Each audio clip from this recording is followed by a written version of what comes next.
హన్మకొండ జిల్లా ఎల్కతుర్తి మండలం హుస్నాబాద్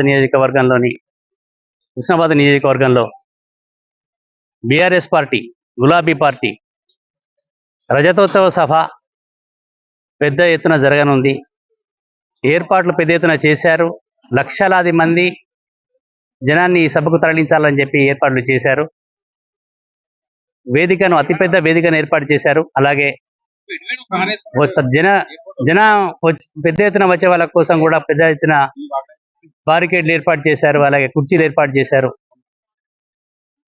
రాష్ట్ర నలుమూలల నుండి ఈ సభకు జనం తరలిరానున్నారు. ఉత్తర తెలంగాణ, దక్షిణ తెలంగాణ, అలాగే నలుమూలల నుంచి కూడా, హైదరాబాద్ నుంచి, ఖమ్మం వైపు నుంచి, మహబూబ్ నగర్ నుంచి, ఆదిలాబాద్, నిజామాబాద్ వైపు నుంచి కూడా, వరంగల్, కరీంనగర్ జిల్లా నుంచి కూడా పెద్ద ఎత్తున జనం దీనికి తరలిరానున్నారు. కేసీఆర్ ఏ సందేశం ఇస్తారు? 25 ఏళ్ల ప్రస్థాన పూర్తయిన సందర్భంగా కేసీఆర్ ఏం సందేశం ఇస్తారనే దానిపై అందరూ కూడా ఆసక్తి వర్గాలు కానీ, ప్రజలు కానీ కేసీఆర్ ఏం సందేశం ఇస్తారా అని చాలా ఆసక్తిగా ఎదురు చూస్తున్నారు.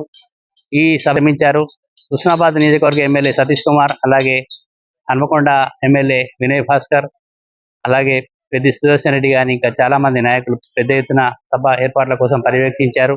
ముఖ్యంగా సతీష్ కుమార్ గారు ప్రత్యేక చొరవ తీసుకొని ఇక్కడ రైతులతోటి మాట్లాడి ఆ రైతులను ఒప్పించి దాదాపు సుమారు 2000 ఎకరాలను ఈ సభ కోసం ఏర్పాట్లు చేశారు.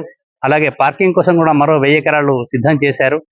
ట్రాఫిక్ సమస్య ఎదురుకాకుండా, అలాగే ఎలాంటి సమస్య సభకు వచ్చే వారికి ఎదురుకాకుండా ఏర్పాటు చేశారు. ప్రత్యేకమైన జనరేటర్లను సుమారు 200 జనరేటర్లను ఏర్పాటు చేశారు. అలాగే టాయిలెట్స్ని కూడా ప్రత్యేకంగా ఏర్పాటు చేశారు. ఎలాంటి ఇబ్బందులు కాకుండా ఏర్పాటు చేస్తున్నారు. కేసీఆర్ మరో 48 గంటల్లో ఎల్కతుర్తికి రానున్నారు. ఇక్కడ హెలిప్యాడ్ను సిద్ధం చేశారు. హెలికాప్టర్ ద్వారా కేసీఆర్ సభకు చేరుకుంటారు. ప్రజలను ఉద్దేశించి ప్రసంగిస్తారు. బీఆర్ఎస్ పార్టీ 14 సంవత్సరాల తన ఉద్యమ ప్రస్థానాన్ని పూర్తి చేసింది. అలాగే 10 సంవత్సరాల పాటు అధికారంలో ఉండి అనేక అభివృద్ధి సంక్షేమ కార్యక్రమాలు కూడా అమలు చేసింది. మరోసారి ఇప్పుడు సంవత్సరాన్నర కాలంగా ప్రతిపక్ష పాత్రను కూడా పోషిస్తున్నది. మరి పార్టీ యొక్క భవిష్యత్తును, అలాగే ప్రజలకు ఇచ్చే సందేశాన్ని కూడా వినాలే.